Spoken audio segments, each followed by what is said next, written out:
Não faço nada obrigado. Você já disse isso alguma vez? Você age dessa forma quando não quer fazer algo? É sobre esse assunto que eu quero conversar com você hoje. Mas antes, se você gostar desse vídeo, não esqueça de curtir, de compartilhar, de comentar, segue meu canal no YouTube e ative as notificações, pois estarei publicando sempre bom material que vai lhe edificar. Não faço nada obrigado. Essa semana eu ouvi essa frase de um jovem. Ele tinha concordado com certas regras e na hora de cumprir uma delas, ele, usando uma sabedoria inesgotável, só que não, abriu a sua boca em alto e bom som, dizendo: não faço nada obrigado. Eu fico imaginando em qual galáxia ele vive. Eu não o conheço, não tenho nada contra ele, mas esse caso me inspirou a gravar essa mensagem. Pois na vida, diariamente, nós fazemos coisas que não queremos. Ou seja, nós somos obrigados a fazer. Por isso, existem as leis, justamente para obrigar as pessoas a fazerem o que se acha certo. E se não cumpridas, sofrem punições. Estão aí as cadeias cheias de exemplos de pessoas que transgrediram essas leis. Já pensou? Se cada pessoa só fizesse aquilo que lhe dá na telha? E se não houvesse as leis, já pensou o caos que seria? Esse pensamento utópico é chamado de anarquia e já foi provado que é impossível de existir nesse mundo.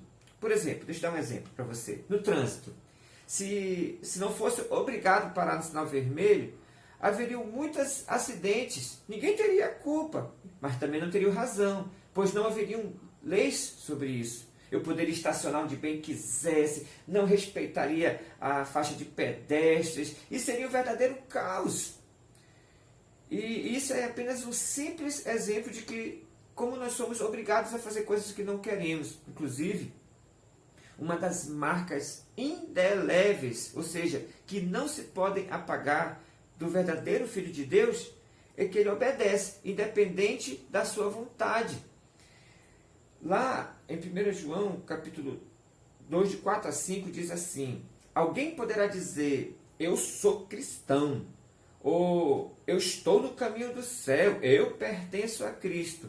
Mas se não fizer o que Cristo lhe manda, é mentiroso. Mas aqueles que fazem o que Cristo lhes manda, aprenderão a amar a Deus cada vez mais. Esta é a maneira de saber se você é ou não é cristão. Nessa questão de obediência, o nosso maior exemplo é o próprio Jesus. Mesmo não querendo beber o cálice da morte, mesmo com as suas emoções humanas gritando para que ele fizesse o contrário, ele obedeceu. Essa história a gente tem nos evangelhos. E lá no jardim, ele orou bem forte, dizendo: Pai, ó Pai, eu sei que tudo é possível para o Senhor. Afasta de mim esse cálice, contudo, eu quero a sua vontade e não a minha. Então apareceu um anjo do céu que o fortalecia. Ele estava em tal agonia de espírito que começou a suar sangue, com grandes gotas caindo ao chão, enquanto orava cada vez mais fervorosamente. Eu não tenho como imaginar o tamanho da angústia de Jesus ali naquele jardim. Você imaginaria a angústia necessária para que o seu suor fosse como gotas de sangue? Jesus não queria ir. Isso foi uma tentação para ele, pois, além de ser 100% Deus, o que muitas pessoas não sabem é que ele era 100% humano também. E por isso o escritor de Hebreus diz que ele passou por todos os tipos de tentação humana, mas venceu. E Jesus sabia o sofrimento por qual ele ia passar, mas ele sabia também que não havia outra maneira da humanidade ser salva. Eu imagino a dor do próprio Deus, sabendo que o seu único filho seria humilhado, açoitado, ia carregar naquela cruz e no seu corpo todos os pecados da humanidade e seria morto daquela forma cruel. Eu imagino aquele anjo consolando e fortalecendo Jesus, dizendo: vai, meu Senhor, eu sei que o Senhor consegue, falta pouco, olha para esses pequenos, eles precisam do Senhor. E ele foi. Mesmo talvez obrigado, pelo menos no início, mas depois a Bíblia diz que gerou alegria, obedecer gerou alegria nele. E hoje estamos eu e você aqui para contar a história. Eu faço, mesmo que seja obrigado, mesmo que seja contra a minha vontade, pois eu quero agradar a Deus. O maior exemplo de amor, de sacrifício, de abnegação, de fazer algo que não queria por amor a mim e a você, foi demonstrado naquela cruz por Jesus. Os apóstolos de Jesus também tiveram que fazer decisões radicais e a maioria deles morreu para que outras pessoas como eu e você pudessem ter a vida eterna. O ensino cristão é que nós não fazemos a nossa vontade, e sim a vontade de Deus. Na Bíblia nós temos exemplo como o apóstolo Paulo, lá em Romanos 7,15, que ele diz: não entendo o que faço, pois não faço o que desejo, mas o que odeio. Lá em 1 Coríntios 9,27, ele diz: mas esmurro o meu corpo e faço dele o meu escravo, para que depois de ter pregado aos outros, eu mesmo não venha a ser reprovado. Jovem, a vida cristã é fazer diariamente o que não queremos, pois se for para fazer a vontade da carne, nós não podemos fazer a vontade de Deus. São coisas diferentes. Lá em Efésios, capítulo 2, verso 3, ele diz: anteriormente, todos nós também vivíamos entre eles, satisfazendo as vontades da nossa carne, seguindo os seus desejos e pensamentos. Como os outros, éramos por natureza merecedores da ira.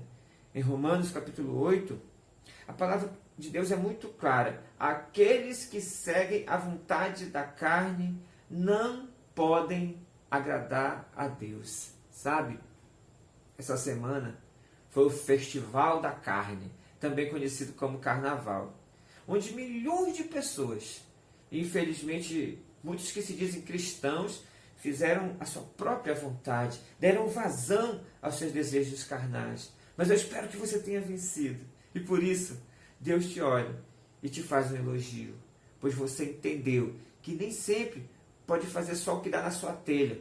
Você entendeu que precisa fazer o que dá na telha de Deus. E muitas dessas coisas você vai fazer, pelo menos no início, obrigado e por disciplina. E você que trava essa luta contra si mesmo, está no sentido oposto dessa geração corrompida e depravada. Por isso, vença os seus maus desejos da carne. Fuja, não desista. Você pode até tropeçar, mas não pare, não se entregue. Hoje, Deus vem dizer a você: meu filho, não desanime. A Bíblia diz que, embora nossos corpos desanimem, a força do Senhor que está em nós vai crescendo em nós dia a dia, pois esses sofrimentos são pequenos e não durarão muito tempo.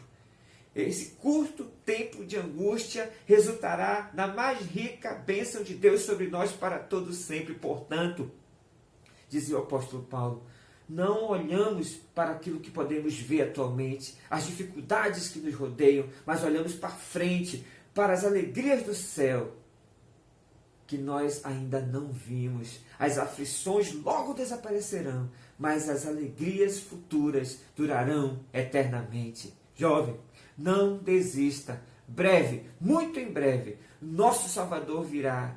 E Ele nos prometeu levar-nos para casa. Aqui não é a nossa casa. Essas coisas desse mundo nem se comparam com aquilo que Ele reservou para nós. Nem olhos viram, nem ouvidos ouviram, nem nunca penetrou no coração humano o que Deus tem preparado para aqueles que o amam. Nessa semana eu vi 2 filmes de guerra. De vez em quando eu assisto, pois sempre aprendo alguma coisa. E sabe, o campo de batalha não é e nunca será fácil. Por isso, eu não posso me apaixonar pelo mal, viver só por causa das diversões. Isso são armas do inimigo querendo te parar, pois ele veio para matar, roubar e destruir. Eu não digo para você não se divertir, eu digo para você ter cuidado de não se divertir com o mal. Por isso, não pare de lutar, pois a vitória já é nossa. Nessa luta, você vai ter que fazer muita coisa. Parece que, como o apóstolo Paulo disse, tem duas pessoas ali dentro de você lutando contra si mesmo, contra você mesmo. Mas sabe de uma coisa? Não desista. Vai valer a pena. Que Deus lhe abençoe.